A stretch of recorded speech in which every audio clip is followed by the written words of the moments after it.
March 23rd, 1984. This is Joe Todd, an interview with Emmet Stivers. Something, and I think you said something else. Just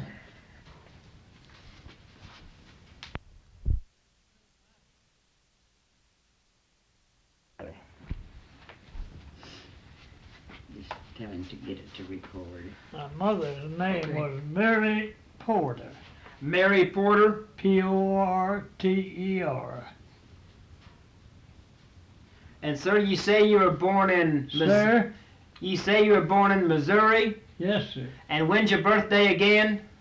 My birthday is the 23rd day of February. 1893. 1893.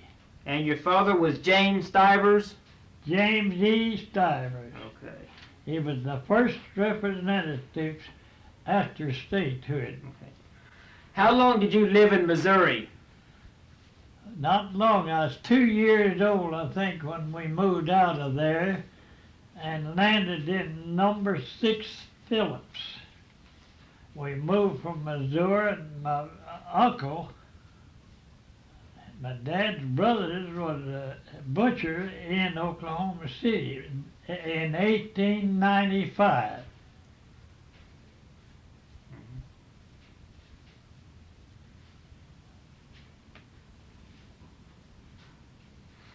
What is the number 6 Phillips? It was a brand new mine, and it was right between Lehigh, Lehigh, Oklahoma, and Colgate, Oklahoma. That's just about halfway between the two mines. It originally was sunk by a Lehigh company. Mm-hmm. How come your father came to Oklahoma? Well, he was a coal miner, and this was a brand new field. You could go any place and you get a job digging coal. And it's a new country, and of course I imagine he'd like to just want to change, get down and change. He never did go back, only on a visit he went. Mm-hmm. This was Indian Territory too, Yeah. when they came. What kind of job did your father have in the mine? He was a coal digger like I was. Okay, what does a coal digger do? Well, you had different things. Now you had the slope went down here, the croppings of that coal right along that hill over there, and it went under. And by the way, we still got gobs of it. There's 2 from the mines of number 3. But I worked in all these mines here. And my dad got in, what was it, 19 and...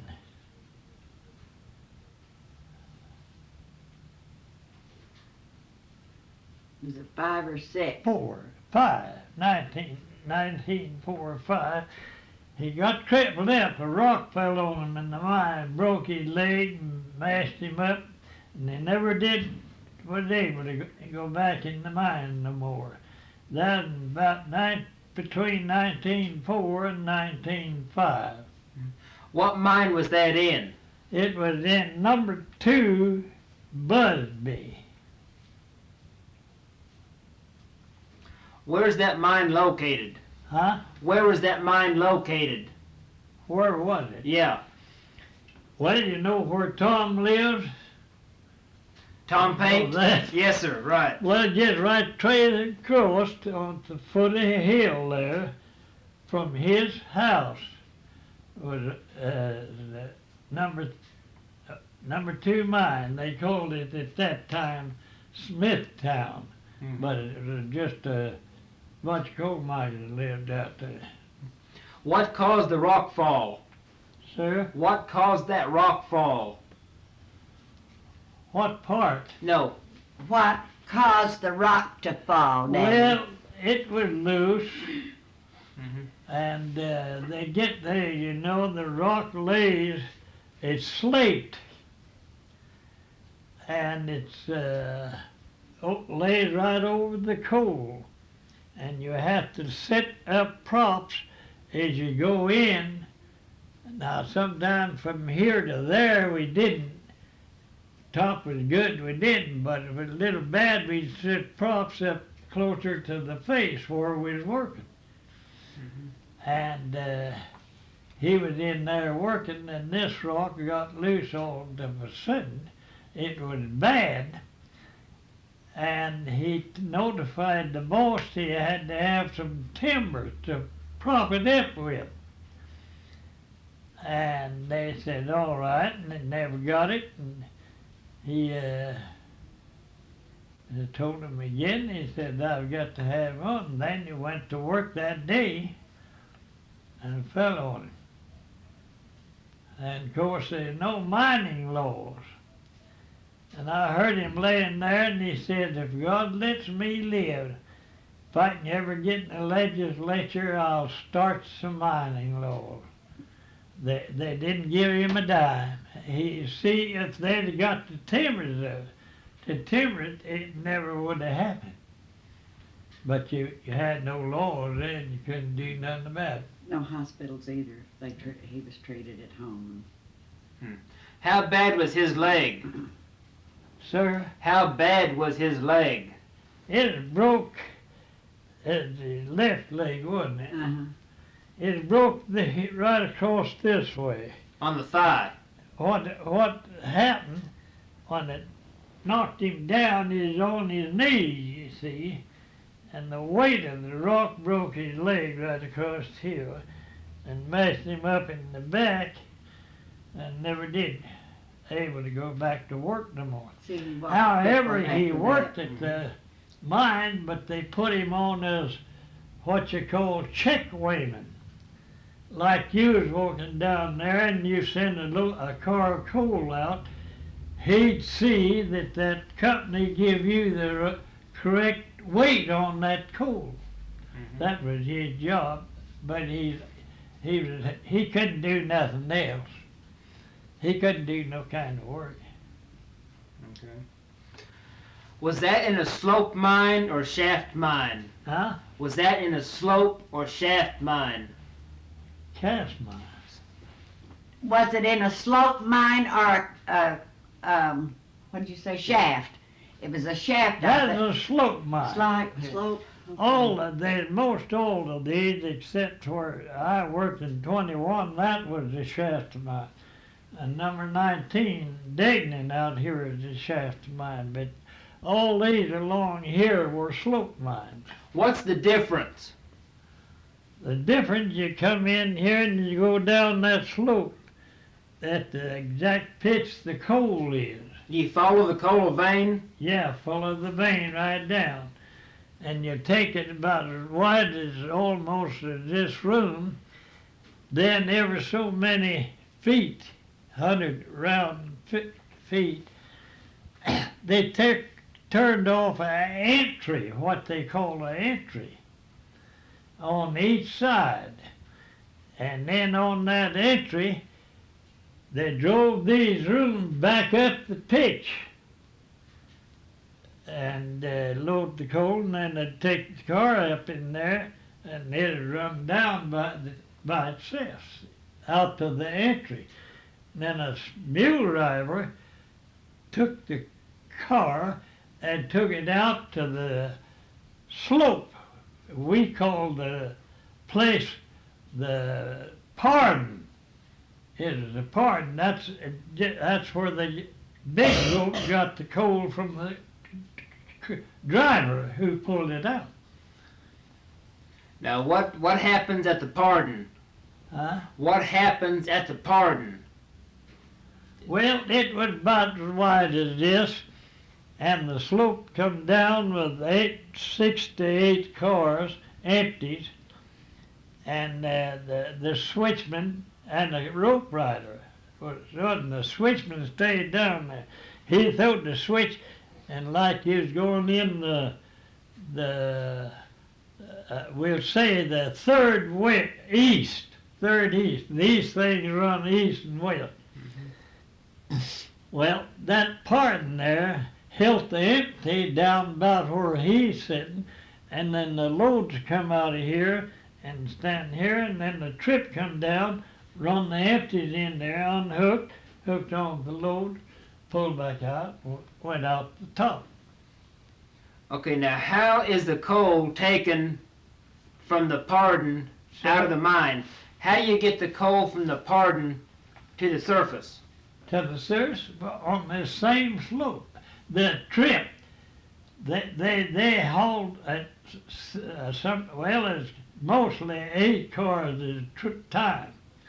And they come down and get these 8 loads, and while they dropping their 8 empties in for another trip, why they'd pick up this load. And then they go back on top, and they'd pull up above the tipple, we call it tipple.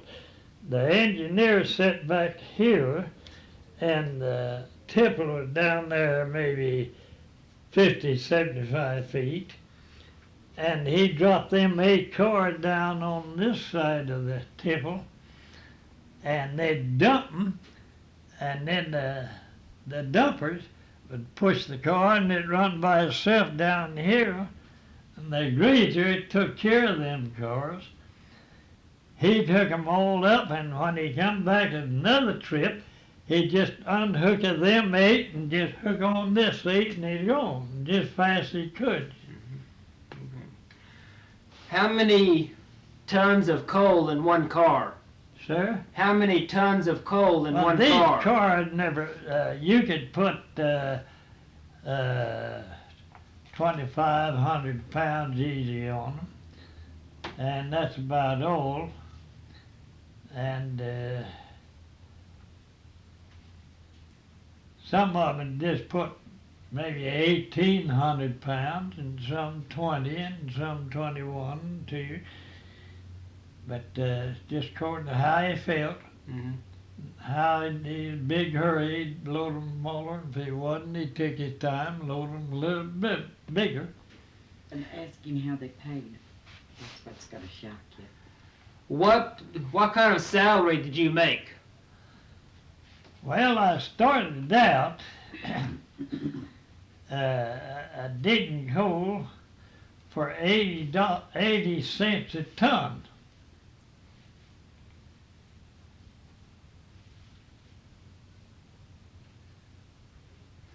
And I want to tell you, you know how much I got a ton for digging coal, 80 cents. You know how much if they bought my ton of coal, hauled it up here at my house for me to burn my stove, cost me $5. My own coal. But they just paid me 80 cents. And how many tons could you dig a day, Daddy? Huh? How many tons could you dig a day? Oh, you couldn't gauge it that way. You might have 3 tons a day, 2 tons, maybe I'd load 6 tons to more. See, it's according to your shots went off. If you had big shots and they didn't pull good, you had to dig it off. And that it took a lot of time, you see. You wouldn't load as much that day as you did the other. When did you start work in the mines? I'm ashamed to say it, but my dad got hurt, you know. And my aunt at Lehigh had wrote and told my mother to send me down there, and her husband get me a job of trapping in the mines. Now that trapping is open just like you open that door yonder. Now this driver come out of that entry, and that trapper sat there and he opened the door and let him through. Now that door was there to turn that air back out of the mines. But how old, he said, The were you? slope air course, there's 2 air courses on each side of that slope, and the air come down the slope, split and went through all these works, and then come back out and went on them sides air courses, and went back to the fan, pulled it right back and threw it down. What year was that? Did you start? Sir, What year did you start in the mines? How old were you, Daddy? I was 13 years old. I had to lie. I had to lie that I was 16. I couldn't join the union at 13. And I had to lie that I was 16.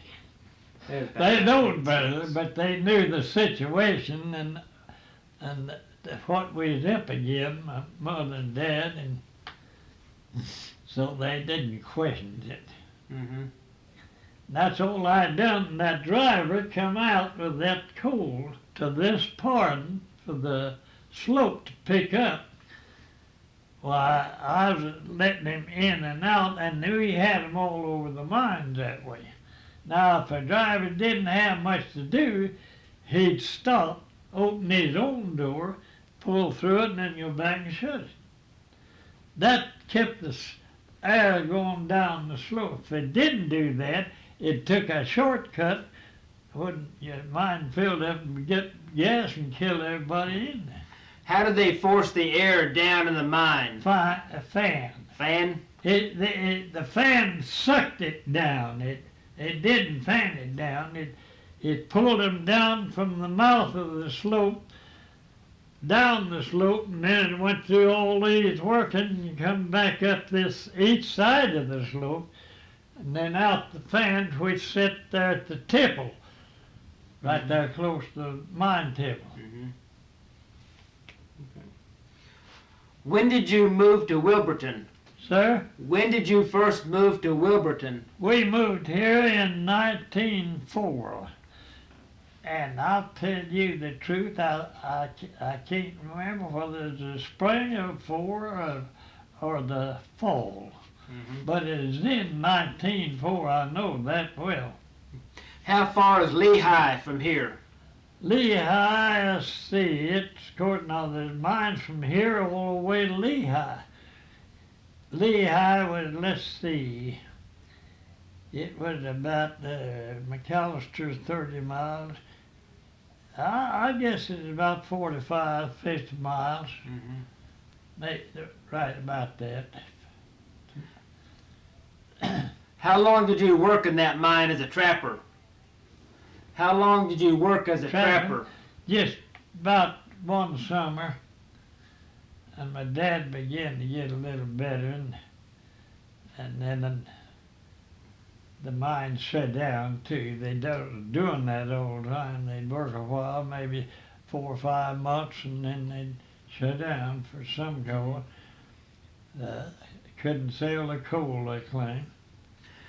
Do you remember the Depression of 1907?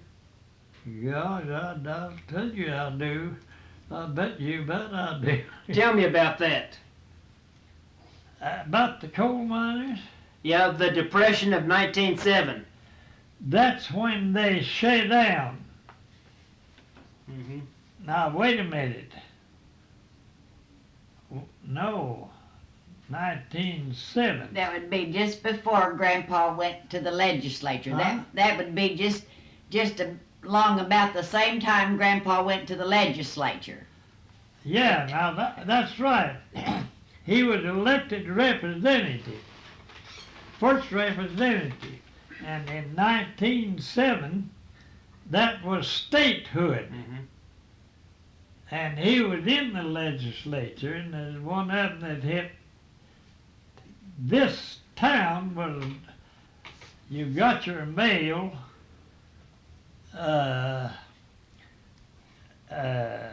Wilburton IT, Wilburton, Choctaw Nation, see. And then when it went into statehood, during this time my dad was in there, why, then it was named Wilburton, Oklahoma. Mm-hmm. Do you remember? Latimer County. Yeah. Do you remember Statehood Day? Oh, yeah. Tell me about that day. Well, I just kid, you know, and all I thought about was fishing and hunting. Was there a big celebration here? Sir? Was there a big celebration in Wilburton? Not Wasn't too much, but Wasn't enough everyone of was it happy. Mm-hmm.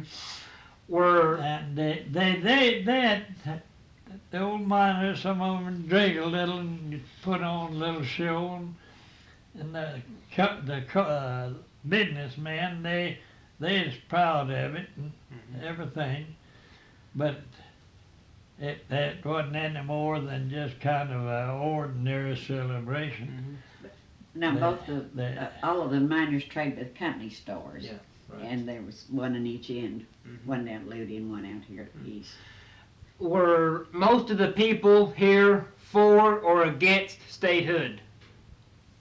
Oh, they was wanting it. No, they was for statehood. Mm-hmm. See, they wanted it. We sitting there just like a bunch of these Choctaw Indians. Have you ever heard of the Sequoia Convention? Huh? Ever hear of the Sequoia Convention? Sequoia. Yeah, the Sequoia I've Convention. heard of it, yeah, but I don't know nothing about Yeah, it. okay.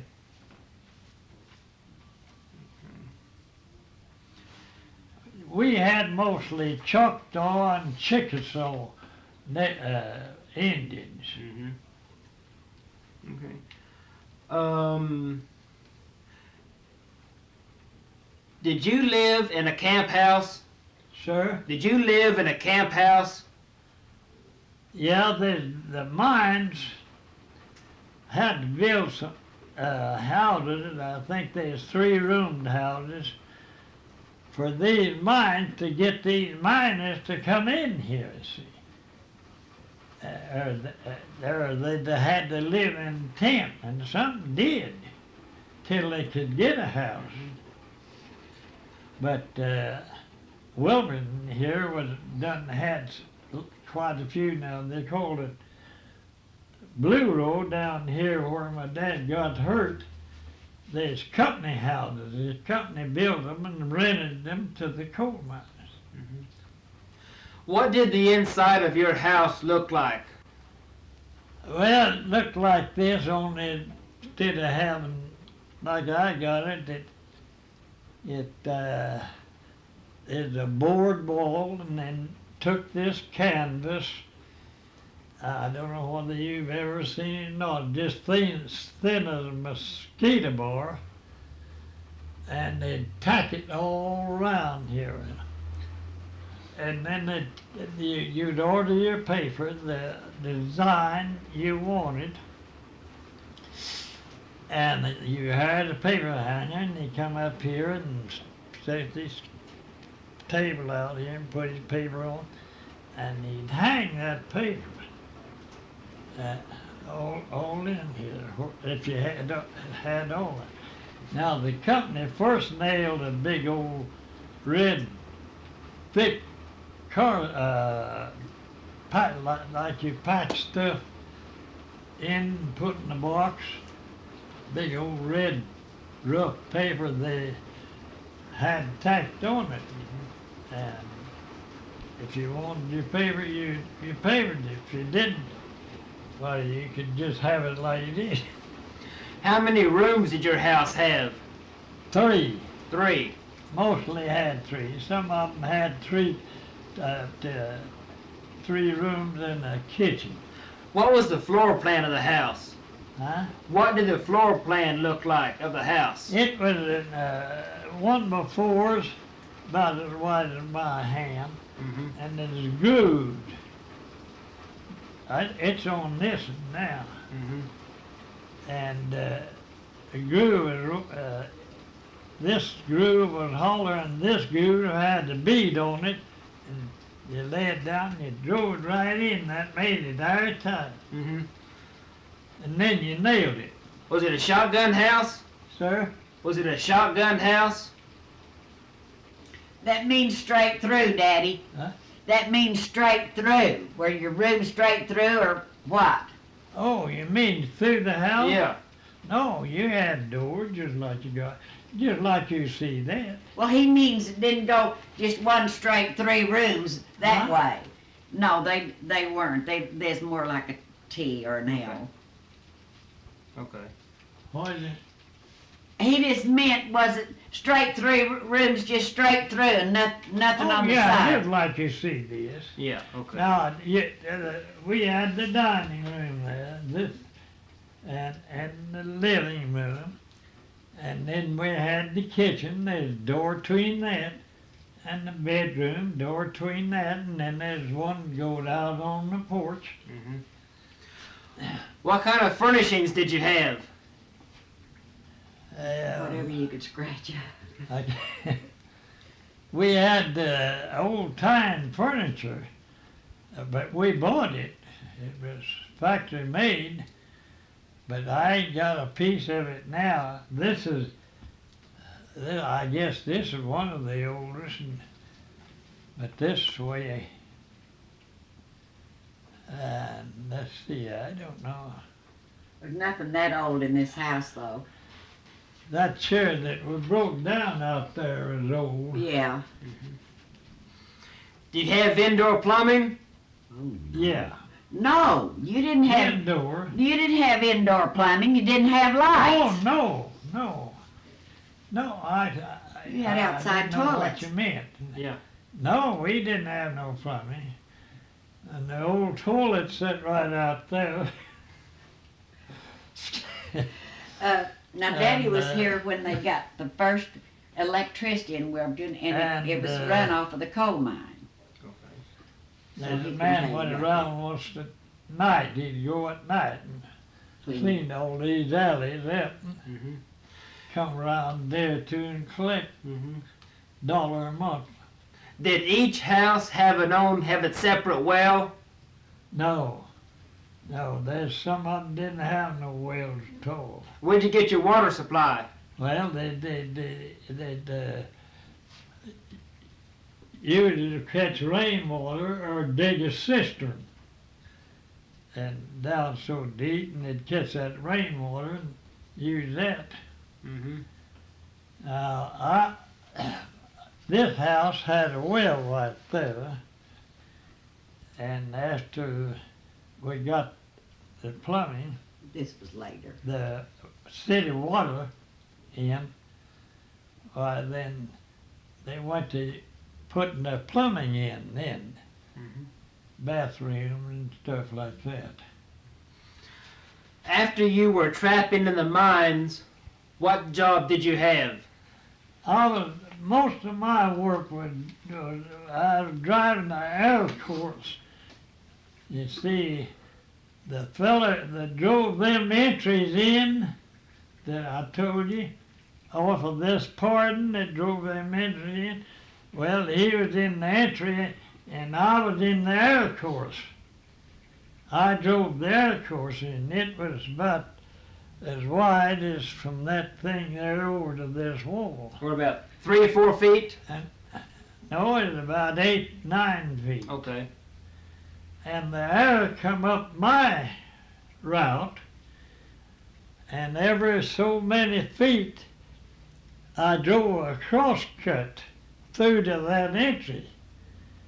And then they run the air through there and they'd stop this other one up. Then I'd get so bored that these mines are gassy. You had to be careful.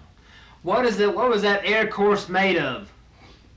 It was a hole just drove through, just like you'd, that door there, say that was 18 foot thick, and you just drive a hole through there, just wide enough for the air, not for nothing else.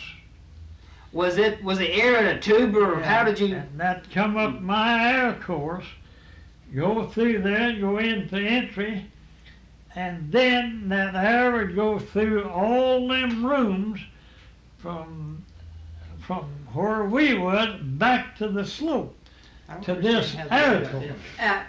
Well, it was pulled by this fan, but Daddy, did you have any canvas curtains or? Oh yeah. They had curtains. You see, now when we got through with this crosscut, the gasman come down and stop it up. And that air'd stay right in the face all the time. If it hadn't, we'd have got burnt up to the gas. Just a minute, and I'll get him to show you what it looks like. And then when it went up in the rooms, just a little bit on one side, Daddy, draw what an air course looked like in the entry. huh? Just on one side, east or west or what have you, just draw what an air course looked like on the side of the entry. It's Well, just a now little let's see here. Here's that pardon that I was telling you about, that the driver went in and got the coal. It was out here, and here the same way. That's where they put the empties and got their loads right there. The rope went out down here. This is the engine room right here. Now, you turn this entry, right here is where it'd be. Well, let's put it here with this one. Right straight across from this one, you turn this one. Just like that. Now these rooms come up here at a little slant just like this. Now that each is a room. And now I drive this. This is the air course. That's what I worked in. And this is the entry right here. And that's the room, and they'd cut a hole through this rib here and come out into the entry, and then it'd go there and come up through there and go right through this one, no, come this way. I got it backwards. It come this way, and then come right back to this air course, hit it, and go on to the next entry, that air would, and the next entry, and the next entry. And when it got to the top entry, then's when it come on out here to the fan. Now Put it out. Now Daddy here's was a your small slope. man, and The he slope could, pulling this air down here. And when it's throwing it out, it throwed it out right here. and he made a little bit more money by driving the air course.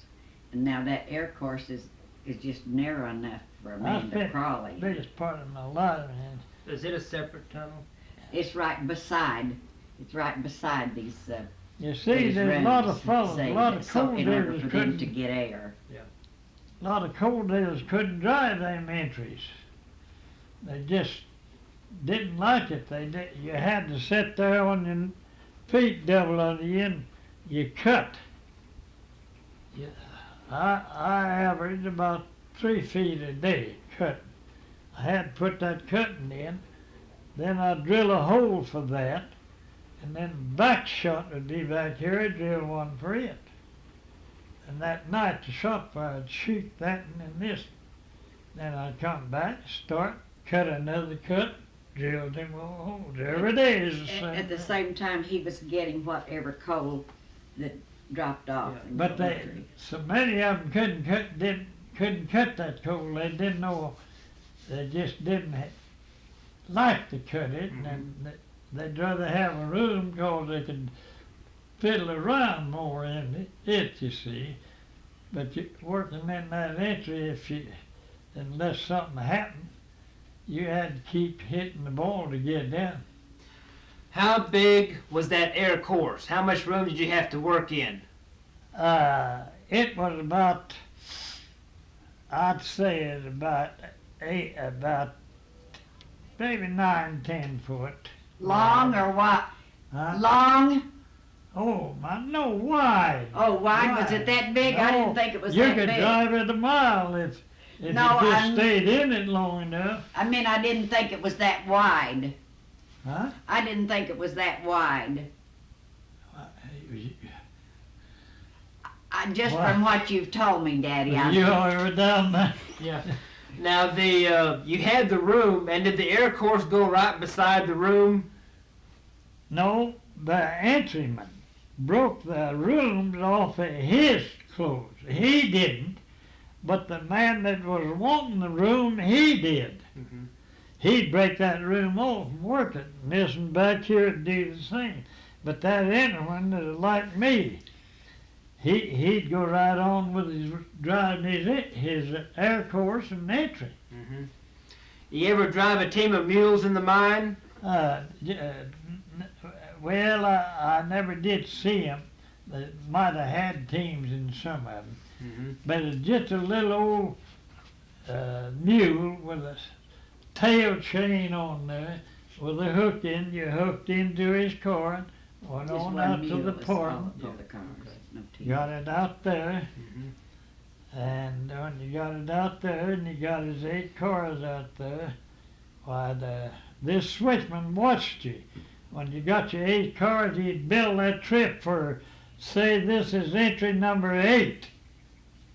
He'd bill it for number 8, and that engineer knew right where to go with it. When he got right down, he'd slow up. That switch run them in there, they empty. He'd hook on his load, come right back, and he'd go on there, back to the top. What causes the mine explosions? Sir, What causes the mine explosions? that gas, man, I've lit the dang thing. Where does that gas come from? Right out of that coal. Mm-hmm. It just seeping out of that coal like water out. But the coal just dries powder. Ever get caught in a mine explosion? No, I never did, but I come darn near it one time. What happened? Well, in 21 deadenings,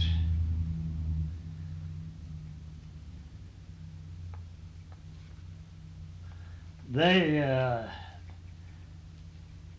had a electric fan, and our fan run with steam, you know, but they didn't have it. They had an electric motor to pull it, and the boss told the gasman told that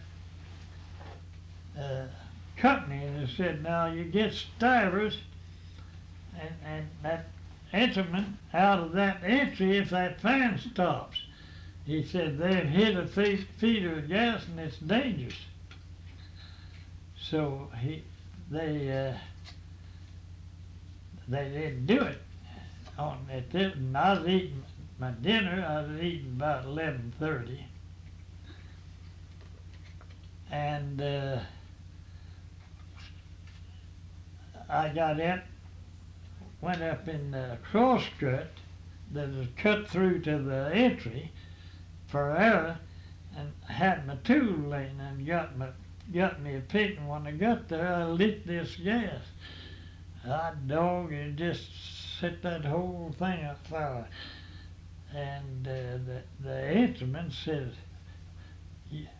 what's the matter, buddy? What's the matter? I said, that fan must be stopped. I said, I lit this gas right here in this crosscut, and my face of my works was 20 feet from that crosscut, and that's how full it was. Mm-hmm. And I fell down to the low side. They see that it's pitching that way. I fell down there just as soon as it lit it. I know what it did. And it kind of scorched the back of my shirt. and it went out and it blowed the door open out to the pardon where I told you the trapper was. Blowed it open and then it died. And they come running down there and it set my coal all afire too.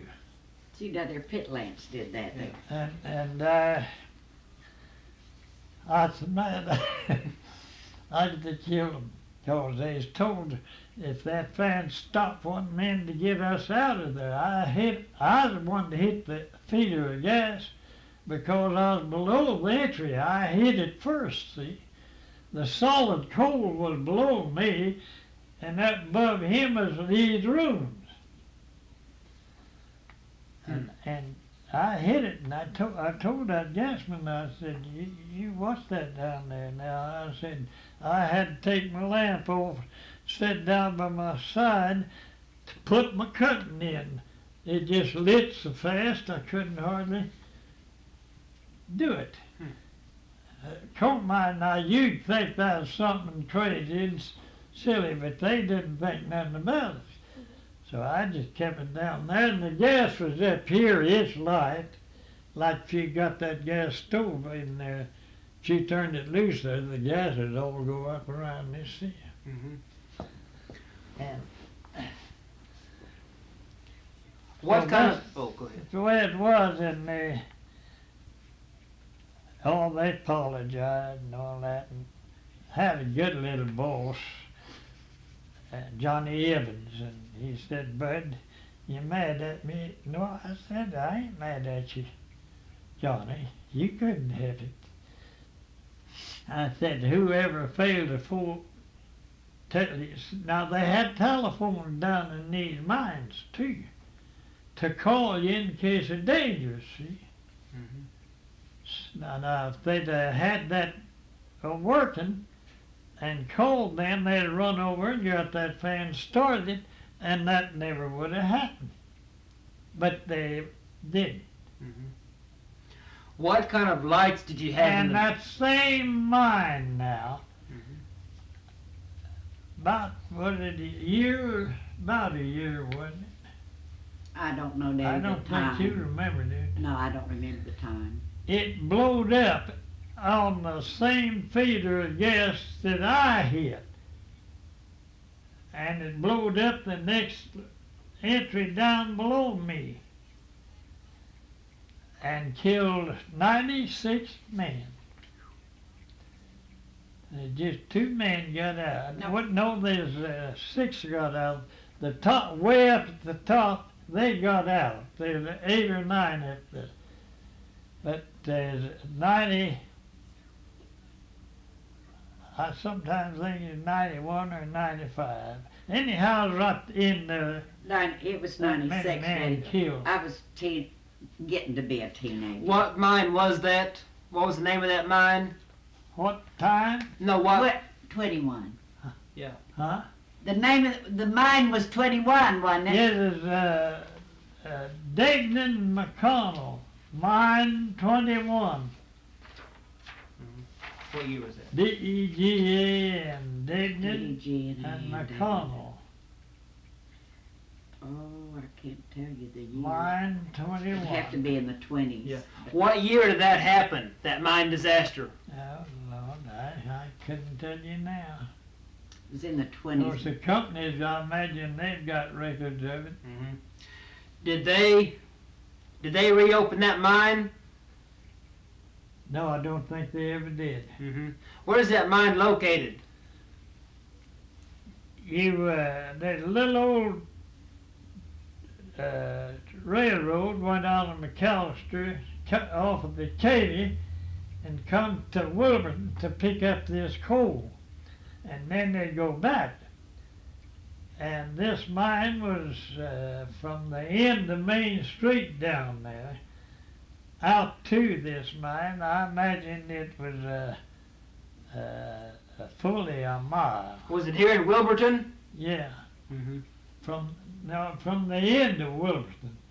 This little Katy depot sit right there, and from that depot to that mine is just about a mile.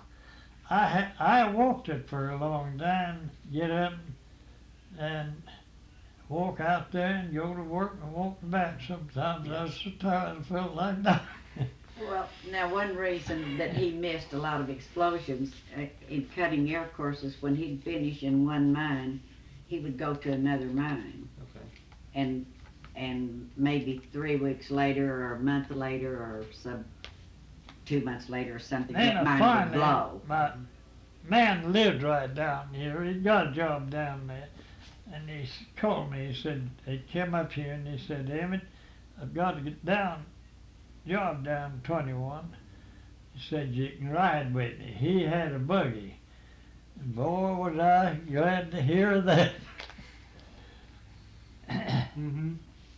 Now, you can find out, Daddy's got a couple of books down at They don't dig it that down way at now. his You- museum down there. We left them down there, and I it's got every one of the My explosions. boy and was the told to skeleton one who of was the what. mining out here from Poto, out from Poto down there. And he was telling about his daddy, that is me, what I had to do. He said, you'll never see that breed no more. He said, that breed of coal diggers is dead. And them that didn't ain't able to work. And I'm one of them. Mm-hmm. Well, there's more engineering. And I now, don't know, machinery and everything. I don't know of another in this country. I'm already 91 now, and I don't know of another one in this country. There may be 2 or 3 living, but I don't know. What kind of shovel did you have to load the coal? Sir? What kind of shovel did you use to load the It's coal? a regular coal scoop, they called it. It's about that wide. What, 12 inches? Huh? About 12 inches wide? The blade of the shovel that you scooped it up on. Yeah. And then there's a handle come out of that, like this, and you had it back here and you shoot her out of there and throw her in the course. Just like any other shovel, Mm-hmm. only the shovel is about that wide and is about that long, the blade of the shovel. What, 12 by 14 inches? Something? I guess. I Now, they just had to give my furnish boy their own one of tools them. now. Oh, they did? Did Yeah. I give Roy that? I don't know, Daddy. One of them kids wanted for all, no, really. I don't know who got it. Yeah. Well, yes, they had to furnish their own tools. Yeah. In fact, Daddy's tools are Every buried blasted over mine here in a mine. Yeah. Uh-huh. blowed up here. Ludi blowed up, number 2 blowed up, number 3 blowed up, and 19, 21. number 5 Dayton didn't know, but number 7 blowed up, and new 5 across the highway down there, it blowed up, and 21 killed all them men, and number 19 blowed up, and there was 19 killed in it. Where was the biggest mine disaster? Sir? Where was the biggest disaster where the most men were killed? Around, That, around these parts, 21. Number 19 was, I guess they had about the biggest size, but they finally, number 21 had everything full. They was all working in that mine. Mm-hmm. But it It wasn't killed more built up people, as 21 big killed more people. because number 19 was a shaft and so was 21. Mm-hmm. See, I remember that everybody in Wilburton became a widow, and they brought those bodies in, and they were just laid side by side on empty store buildings, you know, Where'd they, in empty store where'd they buildings. bring the bodies? You know where the Huskins drugstore is down here now? Not really. Well, you see it. Okay. There used to be a Is it on building. Main Street? There used to be an empty building next door, and those bodies were lined up in there. It was pitiful. Young people like me, it was just I'll horrifying. tell you another to pass thing that there, happened to me. and all those bodies were laying in there to be. This was in Lehigh. That coal was bad to squeeze. The bottom foundation for that vein of coal was crumbly. And if the top got right bad, the squeeze come on and shoved that down, and then, of course, it caved that room in. And I was, now, I don't want this published, George. I ain't bragging about it, George. I'll tell you, I just didn't make it, and that makes me kind of scared to think about it. And I down there drilling a hole. I was in a room that day. At that time, I was in a room. They didn't have no narrow work, and I was working in a room. So I heard somebody, hey, I was beating, grinding, and finally I said, what that guy want? Why don't he come down here if he wants some? And he said, get out there, that thing's squeezing in. And I looked, and them props that was under there was broke, and they just like that, just bent over that weight. And I couldn't even pick up my bucket. I just tore out like a jackrabbit, and I had to get down low to get it, and when I got out the entry, I was all right. And I just come on down. But right where I had my drilling my hole, when they went around and dug through to it and got my tools, why, it broke off about 10 or 15 feet back from the face, and it wouldn't have got me, but I'd have had to stay in there till they dug to me, and they took him 2 days. I don't like to think about this thing. I don't want it. I ain't telling you that to be told it. Just forget that. That's. Well, they don't need to forget it. That's just mining. That was just what that you all had to contend with. Well, that's all right. Yeah. The people that if he was to write this all up and put it out before field, they wouldn't know what you're talking about. You know it? Mm-hmm. Half of them, or 2/3 of them wouldn't know. Well, see, we grew up. I've Everybody's explained this daddy was a coal mining miner in this town. 50 times, I bet you. Mm-hmm. Anything else we can talk about that? What's interesting? I mean, he's had And several another things thing. happen while he was down there. I'm getting to where I can't remember nothing. Now, Tom won't name of some of my bosses. Why don't you tell about when you got up to hand Mr. I can't even think of his name now. Givens. Huh? Hand Mr. Givens his pick and it fell in. You just missed it by that. Had what? Wasn't it Mr. Givens that asked you to hand him a pick or get him a Oh, pick? yeah, that was, I drove this dip switch. I had to drive the dip switch ever so far in that out course. The driver, you'd have to make dip switch and that'd shorten his route, see? Maybe he'd be pulling that coal from here to the end of this block down. Well, I'd make a ditch switch, and that'd cut all that out, and then he'd start in on my new place. And this dip switch, I had to drop back and drive it down this way, the slope. See?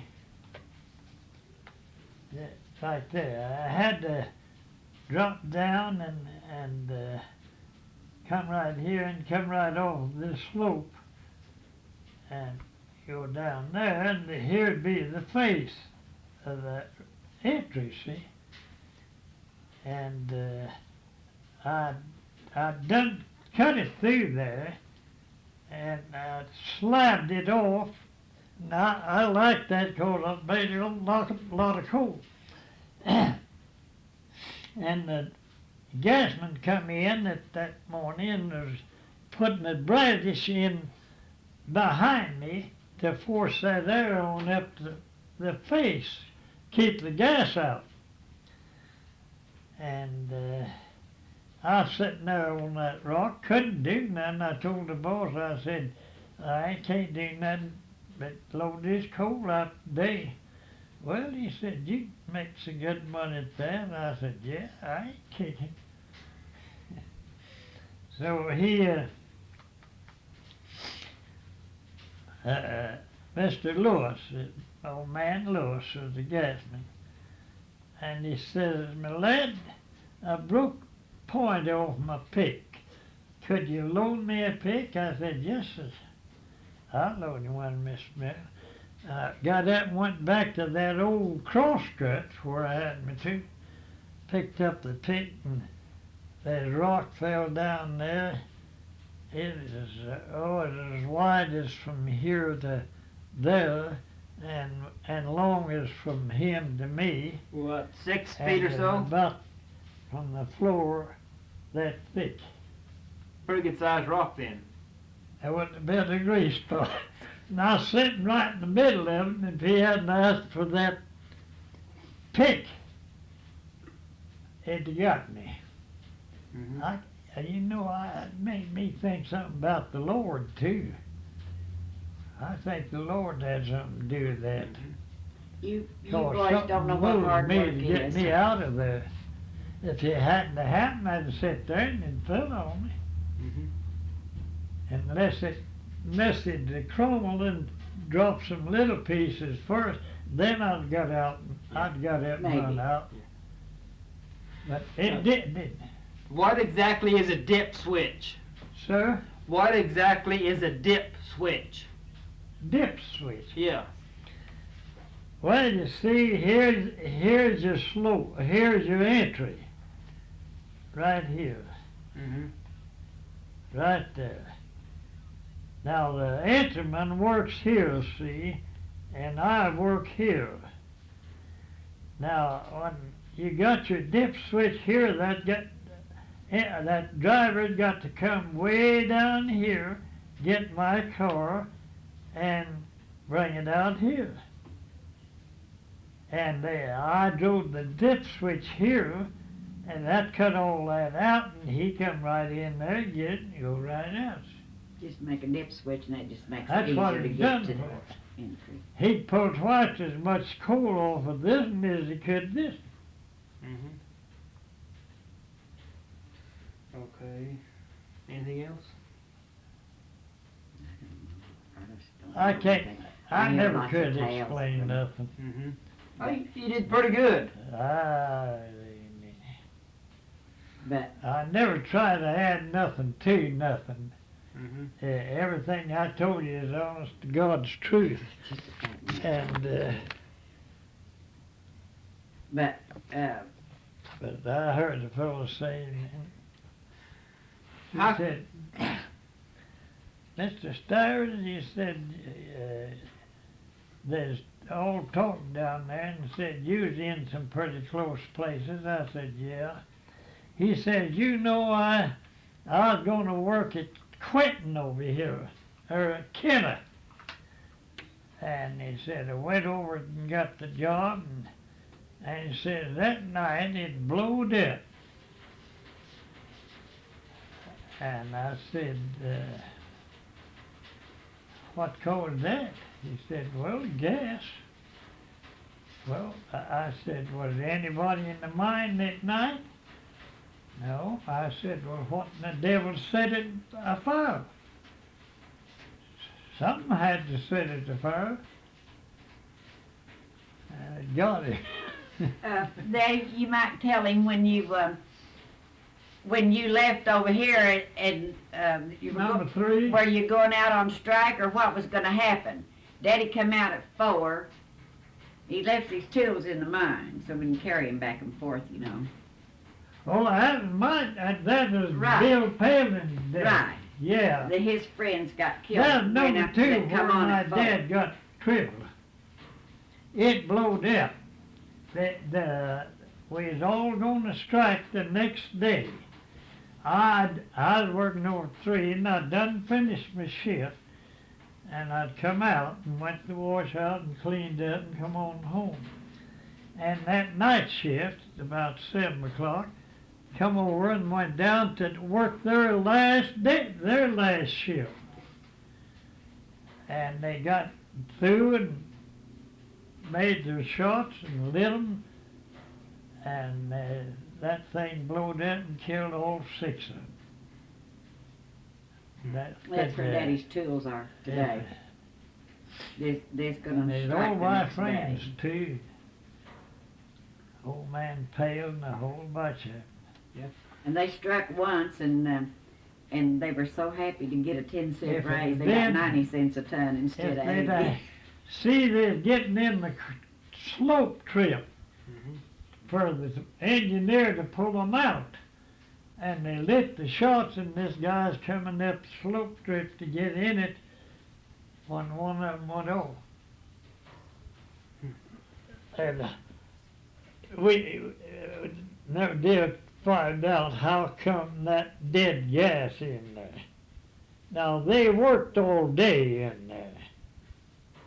People that went on at 4, I told whoever the went on at 4. pit bulls, and I said, I can't understand that.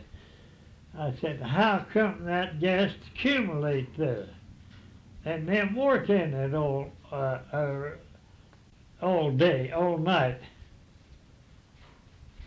Said, I don't know, Amy. How I said, something wrong there somewhere. We'll never find